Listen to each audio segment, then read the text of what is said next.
Después de muchos meses de negociaciones, este viernes precisamente el Reino Unido sale formalmente de la Unión Europea. Todo empezó con un referendo, ha habido extensiones de plazo, ha habido mucha negociación, pero ya a partir de hoy, don Víctor Hugo, podemos decir, Reino Unido deja de pertenecer a la Unión Europea con condiciones. ¿Cuáles son algunas de esas condiciones? Bueno, exactamente. El Reino Unido hoy, este 31 de enero, ya deja de ser parte de la Unión Europea. Una decisión inédita porque hasta ahora ningún país que se había adherido al bloque comunitario se había salido.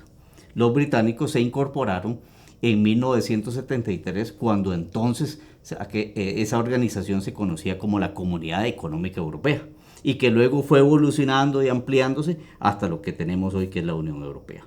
Ahora, ¿qué pasa a partir de mañana, desde el 1 de febrero? Tenemos una situación en la cual las consecuencias inmediatas son muy pocas.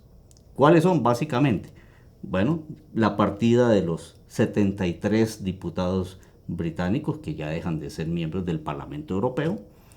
Un juez británico en el Tribunal de Justicia de la Unión Europea deja de ser parte de ese tribunal. Otro británico miembro del Tribunal General de la Unión Europea deja su puesto. Eso es, en lo inmediato, las únicas consecuencias. Es decir, no creamos que a partir del 1 de febrero ya tenemos como que ya se acabó el asunto. Voy a ejemplificarlo de esta manera. ¿Qué han firmado las partes hasta ahora? Firmaron un acuerdo que estamos de acuerdo en divorciarnos. Eso.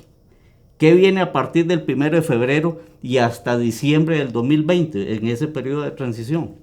Precisamente las partes, usemos digamos el término un poco alegórico, los cónyuges negocian los términos del divorcio.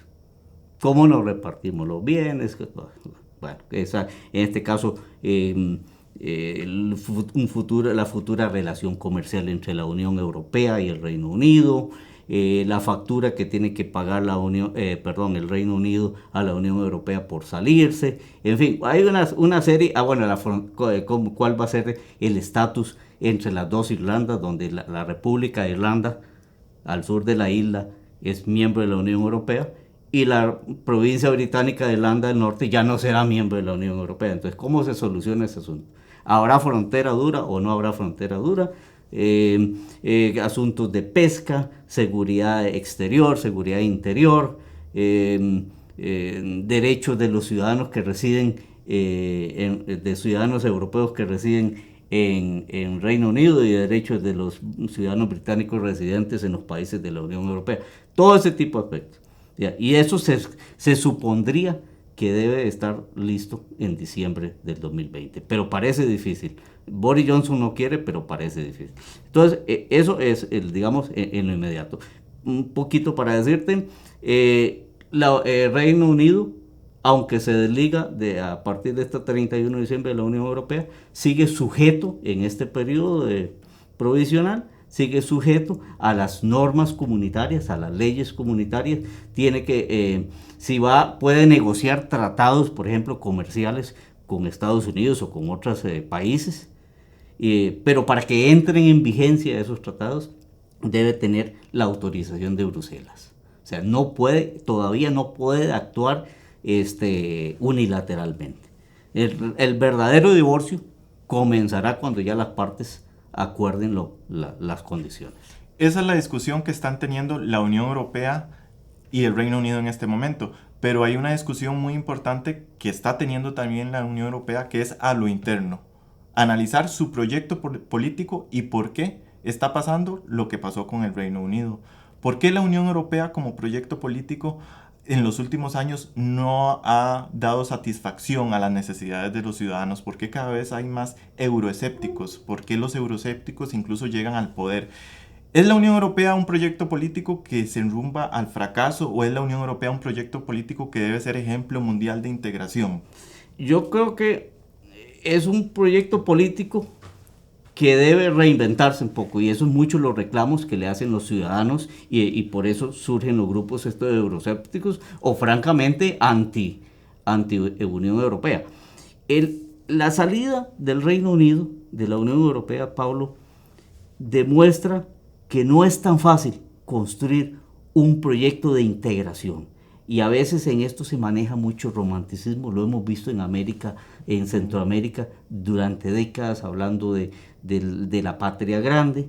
La misma Unión Europea, cuando estuvo negociando con Centroamérica el acuerdo de asociación, que ya está en vigencia, presionó mucho por integrarse más. A Costa Rica la presionaron para que se integrara, por ejemplo, al Parlamento Centroamericano y a la Corte Centroamericana de Justicia, hasta que ellos mismos han tenido que llegar a la cuenta de que no es tan fácil. Es más, veamos el caso del Reino Unido. El Reino Unido nunca dejó su libra esterlina, no se sumó a la zona de euro, tampoco se sumó al área esta del espacio de Schengen, ¿verdad? O sea, los británicos dijeron, sí, estamos en la Unión Europea, pero hasta ahí, ¿verdad? No entregamos del todo más soberanía, porque ese es un asunto. Cuando un país o un grupo de países conforman una integración regional, pues tienen que hacer cesiones de soberanía y además tienen que aceptar instituciones supranacionales y legislación supranacional, ¿verdad? Entonces eso demuestra que no es tan fácil decir como hagámonos hermaniticos todos en una patria grande, ¿verdad? La cosa no es tan fácil. Muchas gracias por acompañarnos. Lo esperamos de nuevo en 8 días para analizar qué ha sido noticia en el mundo. Hasta entonces y feliz fin de semana. Hasta entonces.